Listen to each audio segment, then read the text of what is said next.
Auzu billahi minash shaitanir rajeem. Bismillahir Rahmanir Rahim. Today we are going to discuss topic of pulmonary embolism.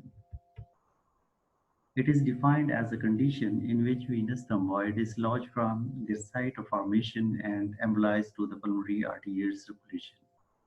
It's a common, serious, and potentially fatal complication of thrombus formation within the deep venous circulation. What are the risk factors for the development of the DVT and the pulmonary embolism? These are described by the virtues triad. Virtues triads includes venous stasis, injury to the vessels walls, and hypercoagulable states. Venous stasis occur when there is an increased immobility that results due to bed rest, obesity, and the stroke. While the trauma to the vessels wall or injury to the vessel wall results from prior episodes of thrombosis, orthopedic surgery, or trauma to the vessels wall. Hypercoagulable states includes congenital,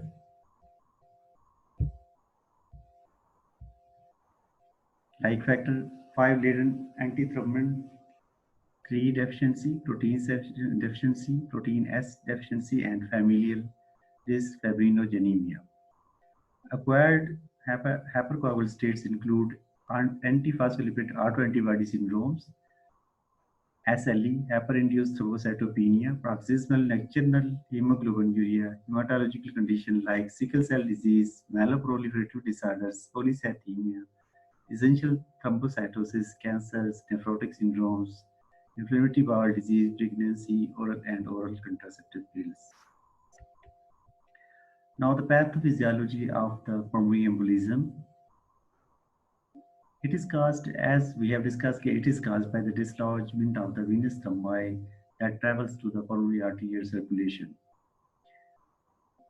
About half of the patients with pelvic vein thrombosis or the proximal leg DVT leads to pulmonary embolism. Isolated calf vein thrombi poses a lower risk of pulmonary embolism. Upper extremity DVTs are becoming more common problem with increased use of long-term indwelling central venous catheters for alimentation and chemotherapy. Frequent insertion of the permanent pacemakers and internal cardiac defibrillators. Pulmonary embolism has multiple physiological effects. Number one, physical obstruction of the vascular bed and vasoconstriction from the humeral reflexes both increases pulmonary vascular resistance. Number two, vascular obstruction increases physiological dead space and leads to hypoxemia through right to left shunting, resulting in decreased cardiac output and surfactant depletion, leading to atelectasis. Reflex bronchoconstriction promotes wheezing and increased work of breathing. Massive thrombus may cause right ventricular failure. And number four, reflex bronchoconstriction promotes wheezing and increased work of breathing. How the patient will present. The symptoms include dyspnea, pleuritic chest pain, cough, hemoptysis. While the physical signs includes tachycardia, tachypnea, crepitation, fourth heart sounds, raised JVP, accentuated pulmonary component of the second heart sound, and low-grade fever. Massive pulmonary embolism is often indicated by dyspnea, syncope, hypotension, and cyanosis. While small pulmonary embolism located distally near the pleura is often indicated by the pleuritic chest pain, cough, hemoptysis, and pulmonary infarction. Young and previously healthy persons, even those with an anatomically large pulmonary embolism, may appear just anxious, may have dyspnea on moderate exertion, and lack classical signs. In older patients, experience weak chest discomfort. Pulmonary embolism may not be apparent unless signs of right heart failure are present, like edema, congestive hemorrhagic hepatomegaly, systemic venous distension. Pulmonary embolism is diagnosed by the Wells criteria and the modified Wells criteria that is based on the clinical assessment and includes the following variables. Number one, clinical symptoms of TVT like leg swelling, pain with palpitation, uh, pain on palpation of the calf. That has 3 points. Diagnosis less than other diagnosis less likely than the pulmonary embolism. It has 3 marks. Heart rate more than 100. It has 1.5. Embolization more than 3 days. Our surgery in the previous 4 weeks 1.5. Previous DVT or pulmonary embolism 1.5. Hemoptysis 1 and malignancy 1 point. Probability score. Traditional clinical probability assessment Wells criteria that if the score is more than 6, so it is high risk. If the patient is having score 2 to 6, it's a moderate risk, and if it is less than 2, it's a low risk. Simplified clinical probability assessment, that is called the modified Wells criteria. It has 2 criteria. If the score is more than 4, the pulmonary embolism is likely, and if it is less than 4, it's unlikely. Clinical syndrome, massive pulmonary thromboembolism when the patient is having systemic arterial hypertension and has a widespread thromboembolism. Moderate to large thromboembolism. The features include right ventricular hypokinesis on the echocardiography with normal systemic arterial blood pressure. While the small to moderate pulmonary embolism, in this case, the right heart function is normal with normal systemic arterial pressure. Now the investigation for pulmonary embolism. The basic investigation is the plasma D-dimer done by the ELISA. If it is elevated more than 500 nanogram per liter, it shows 95% of the patient will be having pulmonary embolism. It can be used to exclude pulmonary embolism, negative predictive value of up to 99.6%. Number two investigation is then the arterial blood gas analysis, but it lacks the diagnostic utility for the pulmonary embolism. Similarly, cardiac biomarkers, which can also help in making diagnosis, these can be raised like serum troponin levels, BNP, and other cardiac biomarkers. But these cardiac biomarkers may also be raised in myocardial infarction in left ventricular heart failure. Chest X-ray, it can be normal or near normal in distinct patient. Well-established abnormalities which may be present on chest X-ray includes the Westermark sign, that is the focal leukemia. Number two is the Hampton's sum, that is the peripheral wedge-shaped density of the diaphragm. And number three is the Paula sign, that is the enlarged right descending pulmonary artery. Another investigation which helps to diagnose the DVT, that is the main cause of the pulmonary embolism, is the venous Doppler ultrasonography. On the Doppler venous ultrasonography, the signs include loss of venous compressibility.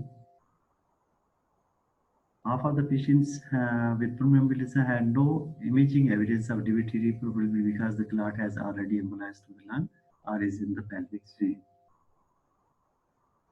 However, the workup for the pulmonary embolism should continue if there is a high clinical suspicion despite normal results on Doppler ultrasound of the venous system. Then is the chest CT. Chest CT with contrast is superseding lung scanning as the principal diagnostic imaging test for the pulmonary embolism. It can effectively diagnose large central pulmonary embolism, can detect peripherally located thrombi in the sixth artery branch. It also effectively diagnose the patient without pulmonary embolism. Lung parenchymal images will establish alternative diagnosis and not apparent on the chest radiography. Lungs, lung scanning, these are the second line diagnostic test for pulmonary embolism, mostly used for the patients who cannot tolerate intravenous contrast. Perfusion scan defect indicates absent or decreased blood flow, possibly due to pulmonary embolism. Ventilation scans obtained with radio-labeled inhaled gases such as xenon or krypton improve the specificity of the perfusion scan. Abnormal ventilation scans indicate an abnormal non-ventilated lungs, providing possible explanation for the perfusion defect other than acute pulmonary embolism. High probability of pulmonary embolism is defined as more than two segmental perfusion defects in the presence of normal ventilation. Diagnosis of pulmonary embolism is very unlikely in patients with normal or near normal scans, but is near about 90% certain in patients with high probability scans. Another investigation which can be used to diagnose pulmonary embolism is magnetic resonance imaging. It assesses the right ventricular function. MR pulmonary angiogram detects large proximal embolism but is not reliable for smaller segmental and subsegmental pulmonary embolism. Promising as a single test for both diagnosis of pulmonary embolism and assessment of hemodynamic effects of the pulmonary embolism. There is the echocardiography. 50% of the patients with pulmonary embolism have normal echocardiogram. Transthoracic echocardiography rarely images thrombus directly.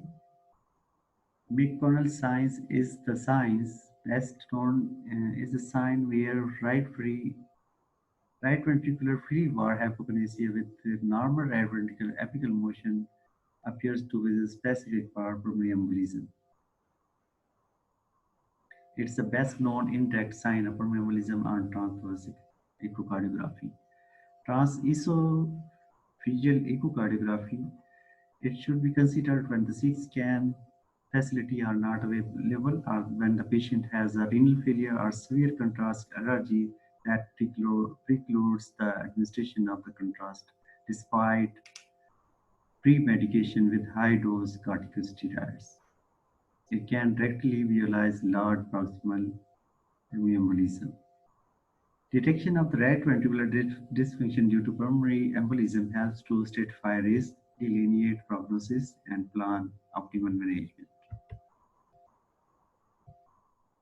ECG, classic abnormalities on the ECG for the pulmonary embolism, these are the sinus tachycardia, neo-onset atrial fibrillation or atrial flutter,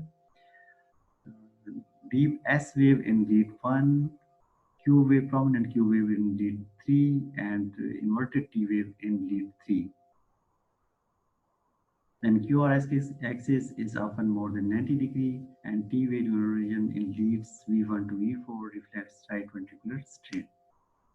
Then pulmonary angiogram is the first choice and investigation if the facility is available.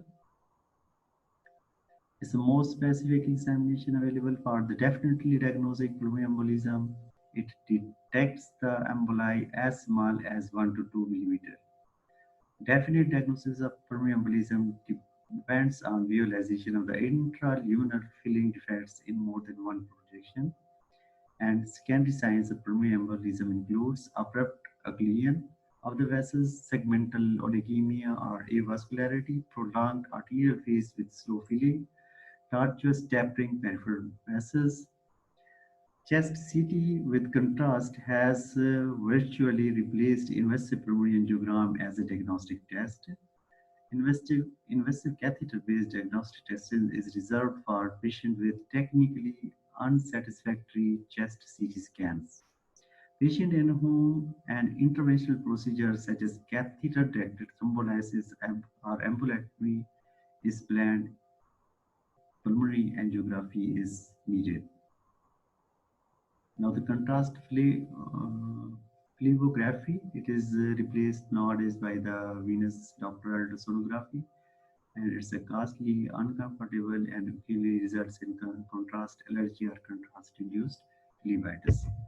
So these are the investigations which are used to diagnose the pulmonary embolism.